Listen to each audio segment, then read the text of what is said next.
Welcome to News Today with WDW News Today. I'm Tom Corliss. Here now the news for July 3rd, 2020. After suspending the Disney College program at the start of the COVID-19 closures, Walt Disney World has now announced that the fall 2020 program, which is set to begin in late August and run through January, has been canceled. The program is now suspended until further notice. Prospective participants who were to start in the fall are being encouraged to complete a form for future opportunities. Eligibility requirements for all programs will be amended, so those participants who have already been accepted will be able to reapply, even if they have already graduated. All program fees will be refunded.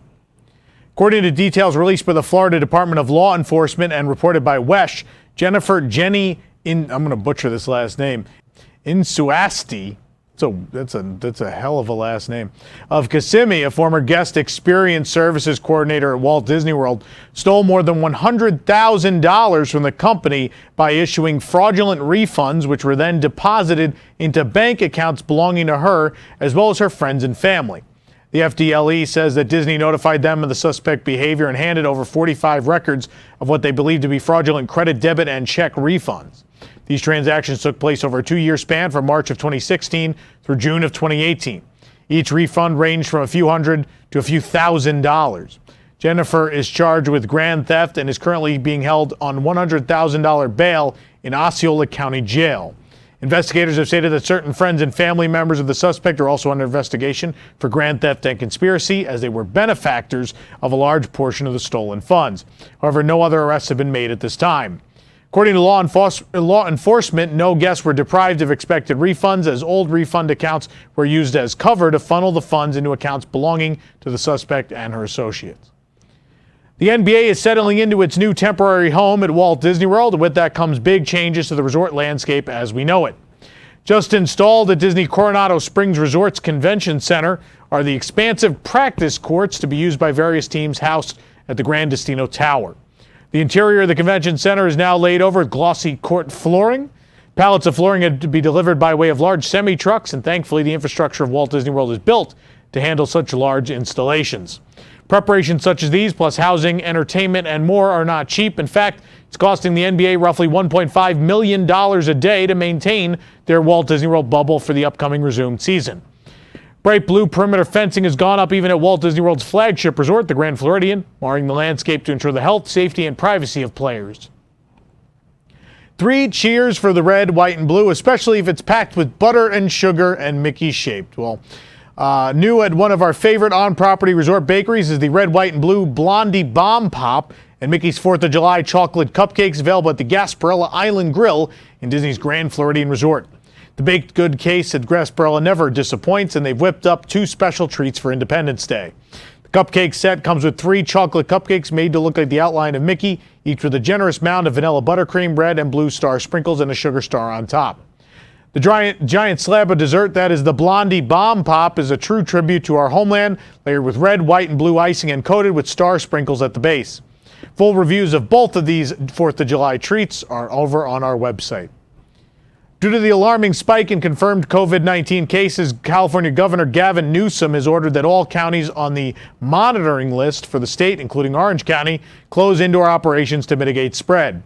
Effective immediately, all restaurants, wineries, movie theaters, and family entertainment, zoos, museums, and card rooms must close all indoor operations. Bars must close all operations completely.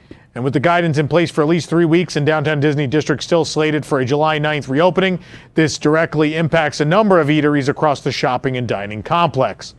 Some locations that offer outdoor dining may continue to operate just the outdoor section of seating. After closing temporarily with the rest of Disneyland Resort in mid-March, the Void has now been permanently shut down after receiving a notice of event default and lease termination from the Walt Disney World Operating Participants Department. The notice, dated June 30th, 2020, was recently posted at the doors of the location, right over previous signage indicating previous temporary closure. The notice cites a breach of the Walt Disney Studios Motion Pictures license.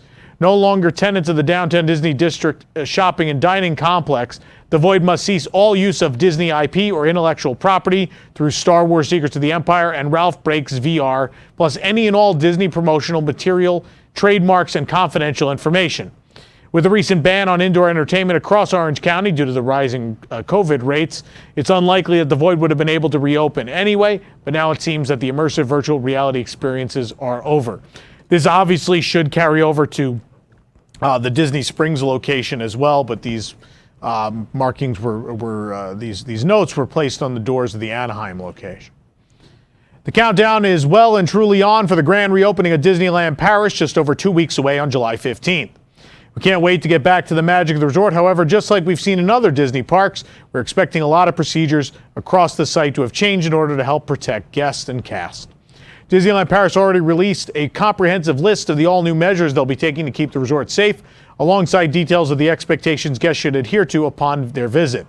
Now, Disneyland Paris has shared a set of photos giving us a first look at these practices in place. The first image shows us the new floor markings at the resort, which have been added to queue areas to ensure guests are socially distancing themselves from others. We already got a look at some of these stickers around the Disney Village from Twitter earlier this week, which advise guests not to stand on them in English and respect social distancing in French. The second image shows guests aboard the Indiana Jones and the Temple of Peril attraction. As we can see, every other row is empty to help with social distancing. It's also clear that the guests are wearing those all-important face masks, which are mandatory across the resort. The third photo reinforces Disneyland Paris's commitment to cleaning the parks, as masked custodial staff are busy wiping down a teacup on the Mad Hatter's Teacup Ride. The final image shows a cast member helping a guest check into Disney's Newport Bay Club Hotel. The difference here is that both parties are wearing face masks and the cast member standing behind a plexiglass screen or sneeze guard mounted on the desk. There's a small space at the bottom of the screen for guests to pass ID or reservation details through. However, the screen is tall enough to protect the parties on either side. You can read more about the health and safety measures from Disneyland Paris resort hotels on our website. When Disneyland Paris announced it would be reopening, it also detailed that park access would be determined based on a new temporary day-by-day reservation system. This will mean that annual pass holders and holders of non-dated park tickets are not guaranteed park access unless they make a specific reservation to accompany their admission. What was explained, however, is that guests who already hold specifically dated tickets will not need to go through the reservation system and that their park admission is confirmed. Since this would be preferred option for many guests planning their trips, Disneyland Paris has just rolled out a brand new ticketing option specifically to suit the new demand. Titled the Dated One-Day Ticket Summer Day, this option is available for guests to purchase on the Disneyland Paris website and is currently available for dates from park opening on July 15th through August 31st. Guests who book this ticket option will be guaranteed park entry on their selected day. Pricing for this ticket option is standard through both weekends and weekdays. Cost of the one park one-day ticket is €79 per adult, €79 per child. For admission into both parks, it will cost €99 per adult and $93 per child. Disneyland Paris annual pass holders, get ready to return to the magic because pass holder registration is now open for reopening previews taking place on July 13th and 14th. Similar to the registration for Walt Disney World pass holder previews, you will have to wait in a virtual queue until registration fully loads. Whether you're looking to personalize your laptop, water bottle, or you're just a collector, Disney has just released an array of new stickers to appeal to any fan. We spotted 4 new Disney Parks exclusive stickers hanging out at Disney Springs. The first of the bunch is for all the Pixar fans out there. Any Toy Story enthusiast will recall the famous logo of the pizza joint, which we first met the aliens residing in the Claw game. Pizza Planet had some Easter egg appearances in a number of other Pixar films, while also having its own restaurant at Hollywood Studios for a time. The next sticker shows Florida's own Orange Bird.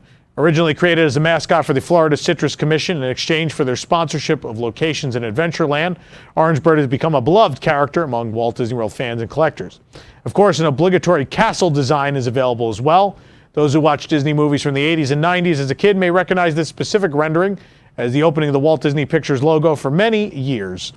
Last but certainly not least is the mouse himself. Mickey Mouse is featured on a sticker winking in all his glory, and hey, you never really can have enough Mickey stickers, right?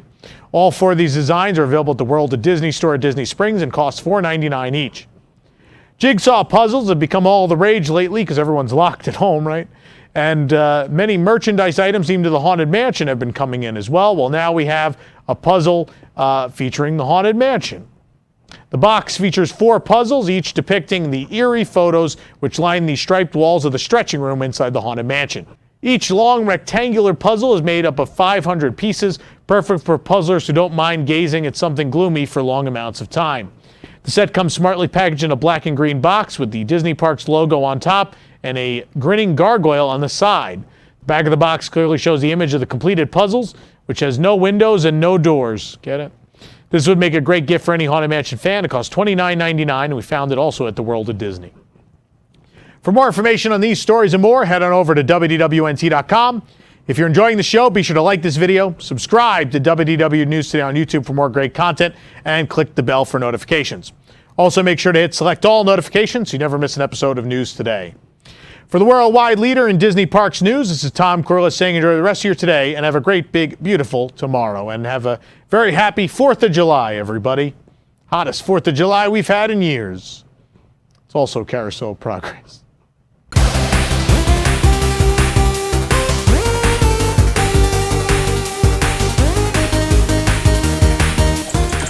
Oh my God, that went right into my face. JPEG, I think it's going to be JPEG. Yeah, that makes sense because then everybody on staff can be the Pokemon. I like. Yeah. Yes.